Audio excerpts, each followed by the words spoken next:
You are listening to Hello Cupcake, It's Me, a podcast with your host, Michael Peterson.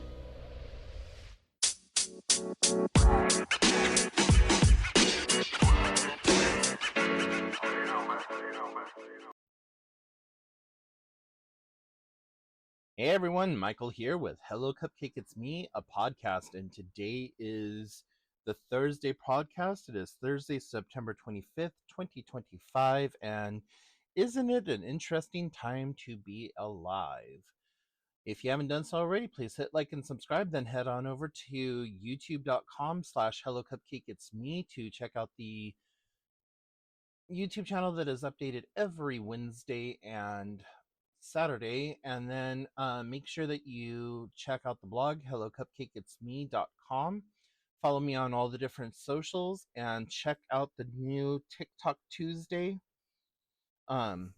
where it is just a 10-minute segment over on TikTok, but it is quickly up and coming. So and if that's not your speed, then go check out my book, Carpe Diem Scroto, 365 Daily Affirmations, found at www.cdsthebook.com. I am super freaking sorry, y'all, for how late this podcast is coming out. At the time of recording, it is 9:43 p.m. Pacific Standard Time, and I just completely blew off every single fucking responsibility that I had today. I took a 0 day. And that means that I did absolutely nothing. The only thing that I did today was I went to my mental health appointment, and above and beyond that, I just slept most of the day and just kind of took it easy and relaxed.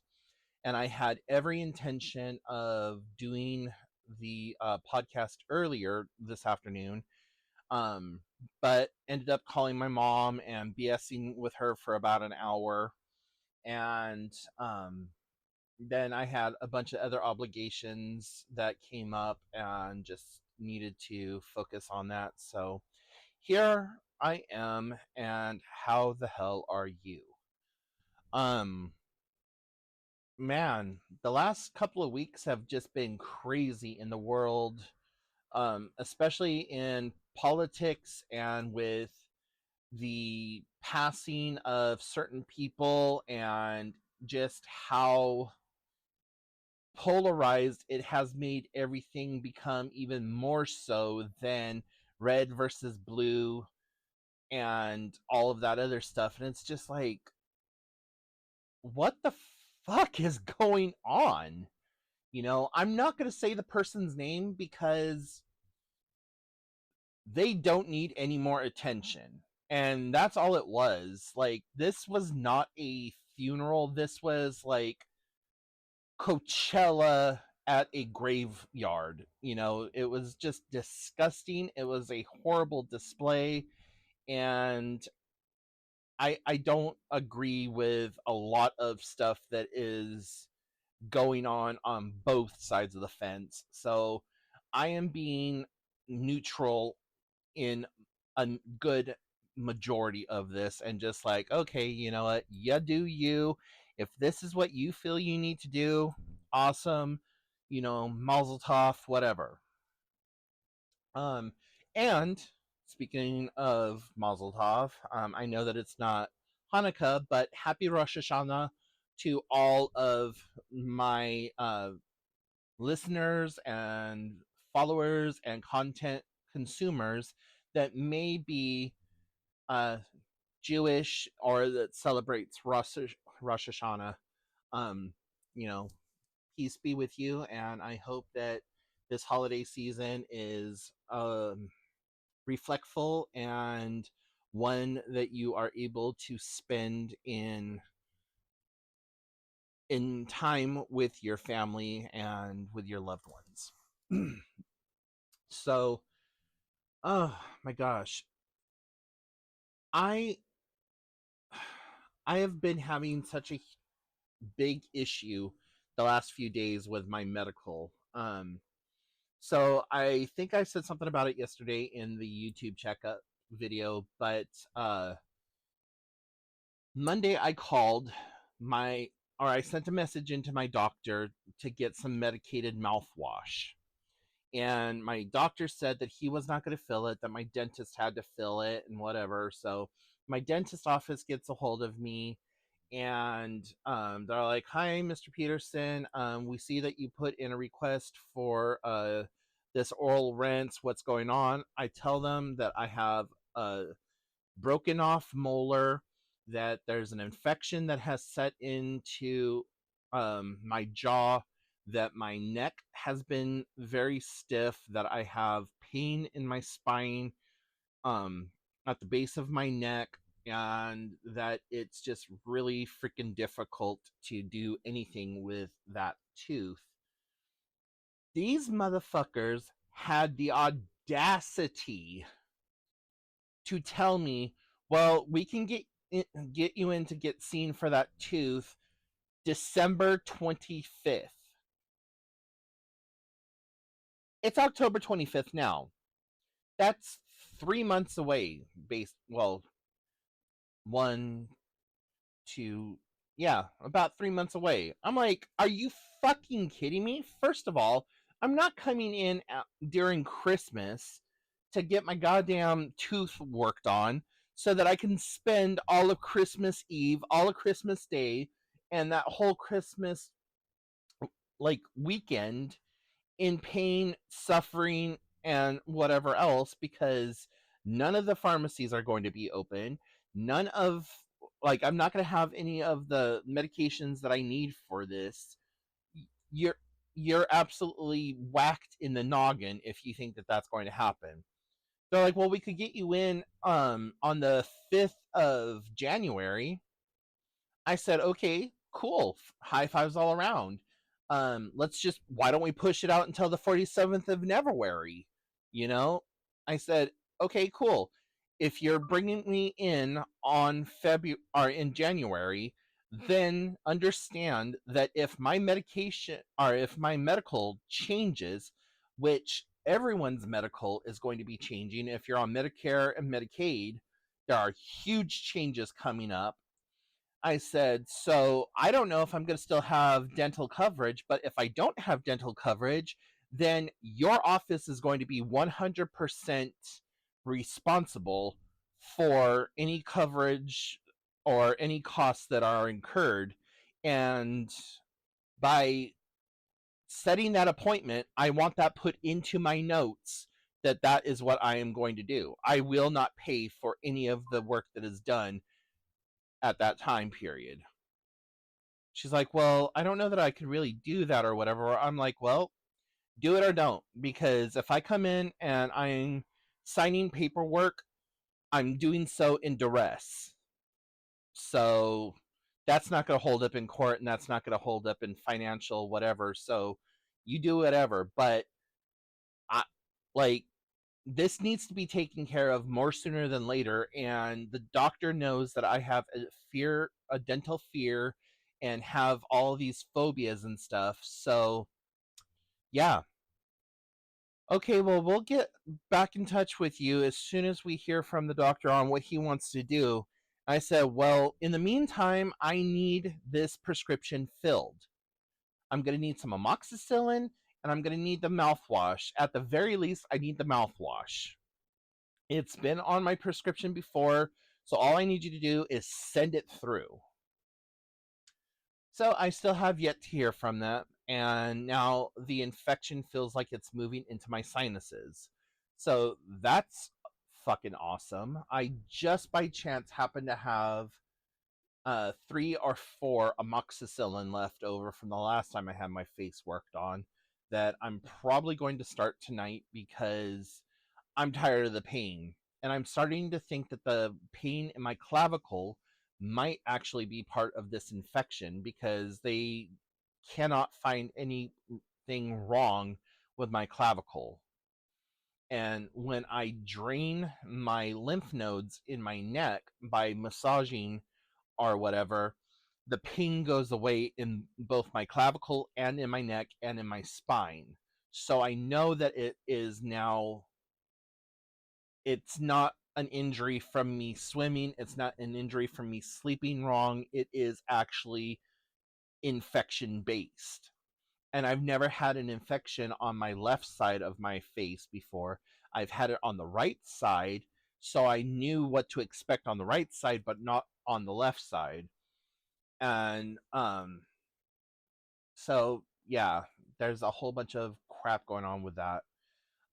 With my mental health appointment today, a lot of strange things came up during my ART therapy. And it was kind of interesting, the correlations of things that came together.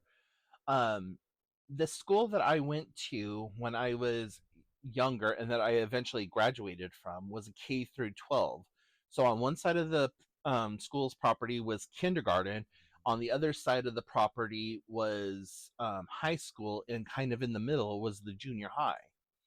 And the only difference was that if you were K through the fourth or fifth grade, you had to be on one side of the school, and you could only go into like the playground. Or if you were kind of junior high, you could be in the quad area where the high schoolers would hang out, but you couldn't be outside during the high school, and so on and so forth. So on the high school side of the school, there was this really scary, dank, disgusting bathroom that was supernaturally cold for fucking no reason whatsoever. It was always dimly lit and like this really weird grayish green color in there. And it doesn't matter how hot it was outside, it was always going to be like 40 or 50 degrees in that bathroom.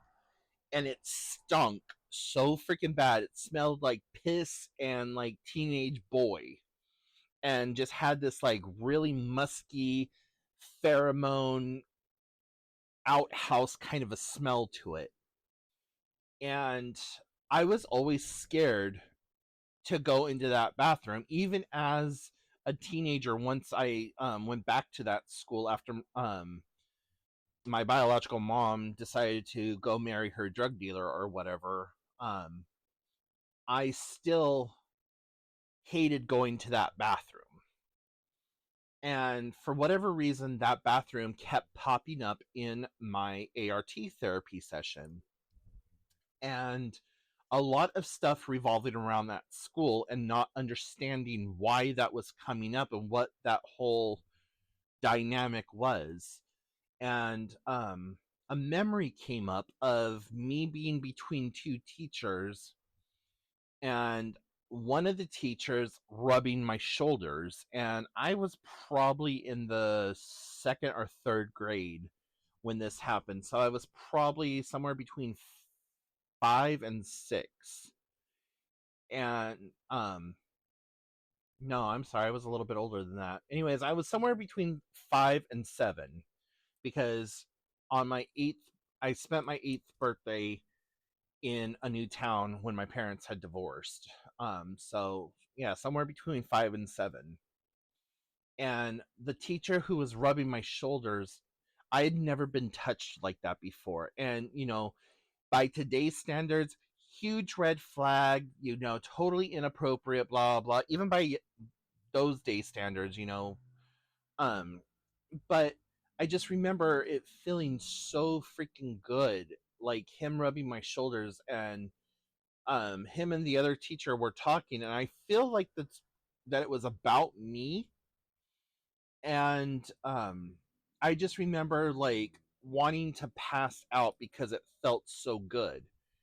And then it like snapped to another memory of mine, where I was writing sentences on a board as punishment and not understanding the correlation and why I had to write these words on a board as punishment. And then it snapped from that to my kindergarten first grade class, and the sight, the sounds, the smells of what was going on in that classroom. And it was one specific memory, and it was of me standing in line in front of a teacher, and we were trying to count to 100. And it was this huge deal when you made it to the 100 club, and there was only like 4 of us in the classroom who had not made it to the hundreds club. And I remember doing it and like getting to 100 and like everyone clapping and cheering or whatever.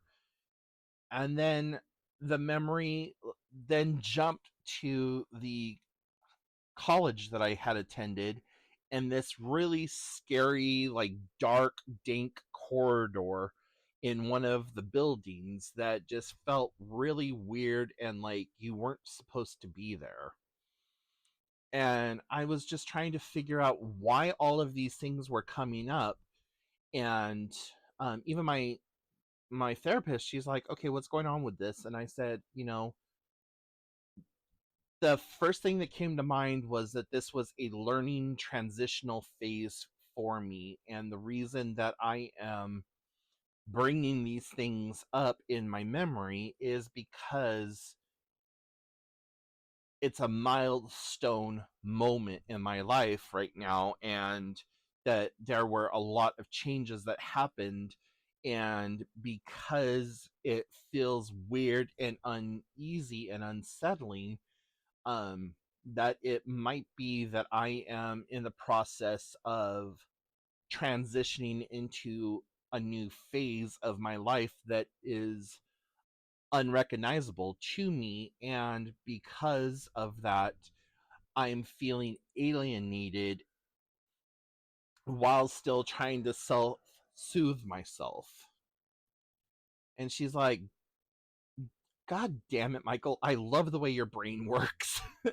She's like, that actually makes a lot of sense. And she said the fact that you made those parallels and those connections in correlation with everything else that has been going on in your life and that we have worked on, this makes a lot of sense. And you just made my job as your provider so much more simpler. I'm like, well, I'm glad.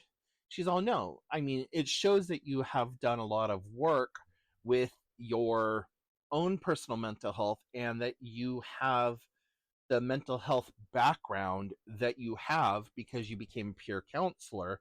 So you now have the understanding of how to make these correlations, plus with your own knowledge of like dreamscapes and stuff like that.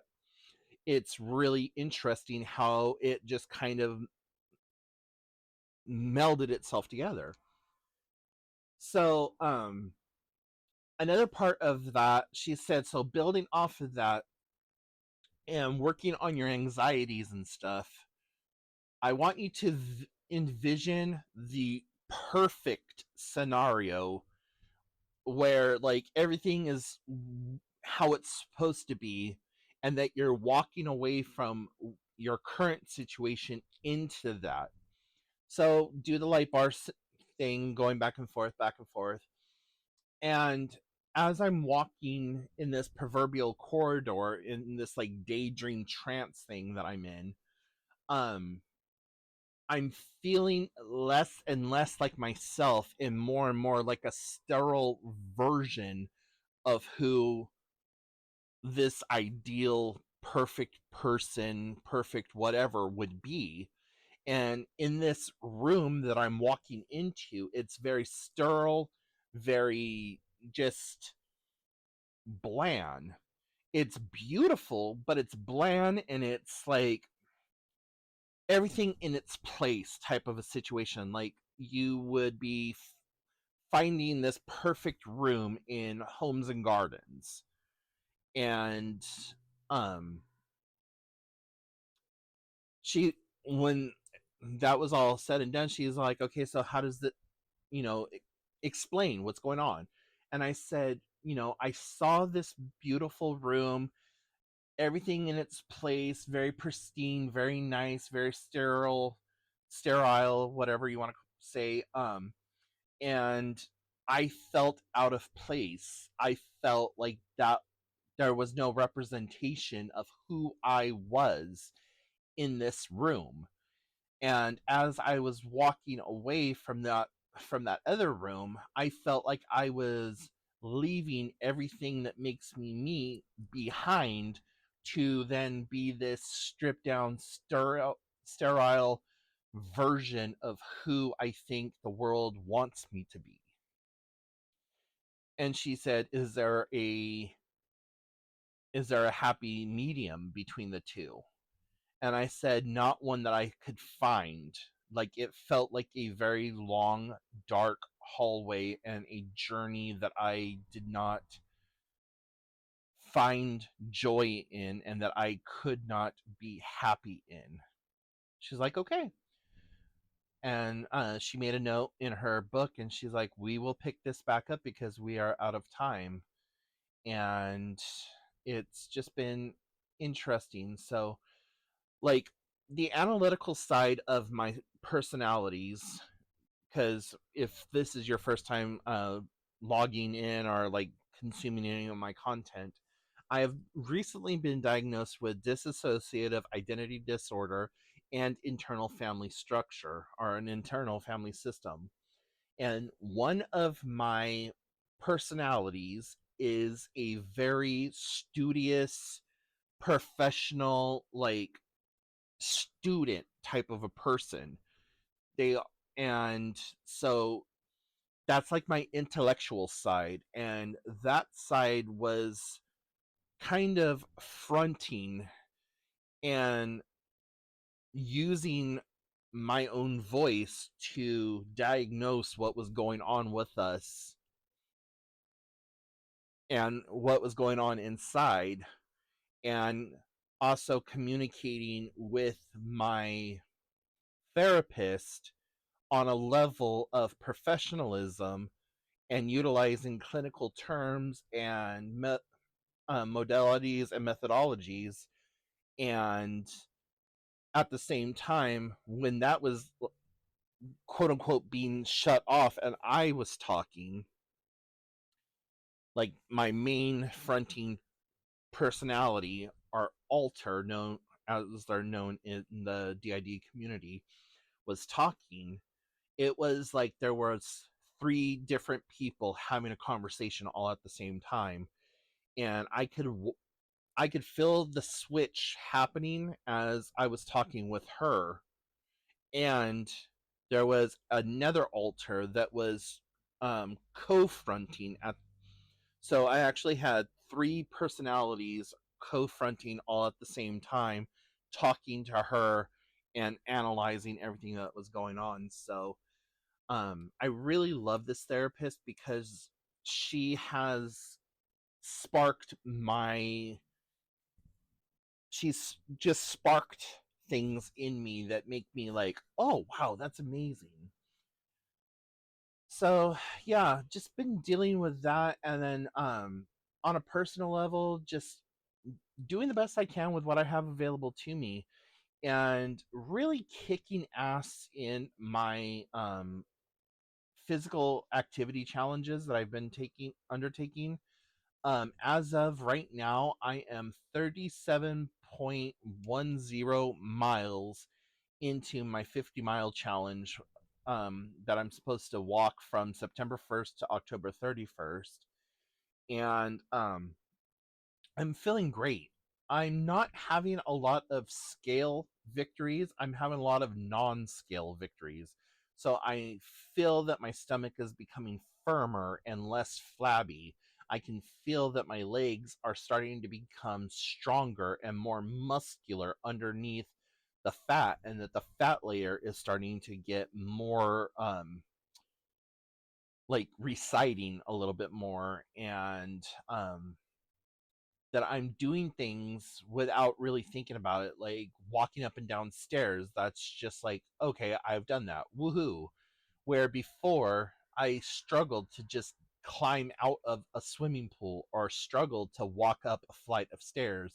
Now I'm just basically skipping up the stairs. Now, that doesn't take away from some of the other physical ailments that I have, like my arthritis, the degenerative disc disease that my doctor told me that I have, or any of those other issues that I have. But with the strengthening of my core and the strengthening of my body in general, and the way that I have changed up my eating habits and like kind of cutting down a lot on some of the sweets and things, I'm still giving myself permission to eat candy. I'm still giving myself permission to eat a piece of cake or to have that cookie or whatever. But I just feel a lot better and a lot more just happier and healthier, I guess, are the best words to use.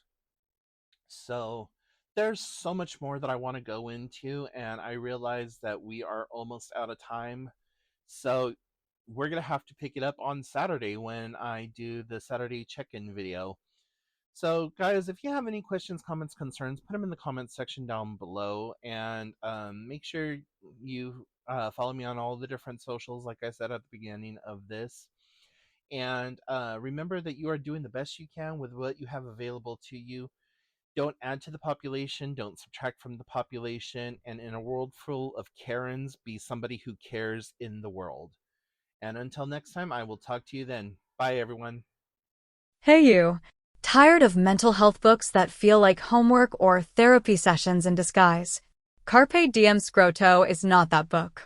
Written by author Michael Peterson, utilizing his own personal mental health journey, it's your daily dose of clarity, humor, and healing, designed to meet you exactly where you are. Whether you're sipping coffee in chaos or taking a quiet minute for yourself, this book gives you real, raw tools to reframe your day, your mindset, and your life. Unlike anything else on the market, Carpe Diem Scroto blends personal storytelling, practical mental health strategies, and a keep-it-real attitude that makes self-work feel like self-empowerment. Use it daily, share it with a friend, or grow at your own pace. Ready to reclaim your day with bite-sized brilliance? Head to www.cdsthebook.com to grab your copy or learn more.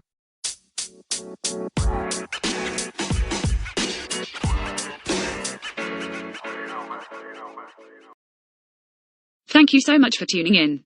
You have been listening to Hello Cupcake, It's Me, a podcast with your host, Michael Peterson. Please make sure to check back often as new episodes are released bi-weekly. If you have any questions, comments, or concerns, please feel free to send a message to hellocupcakeitsme@gmail.com. And until next time, stay happy, safe, and keep doing the best you can with what you have been given.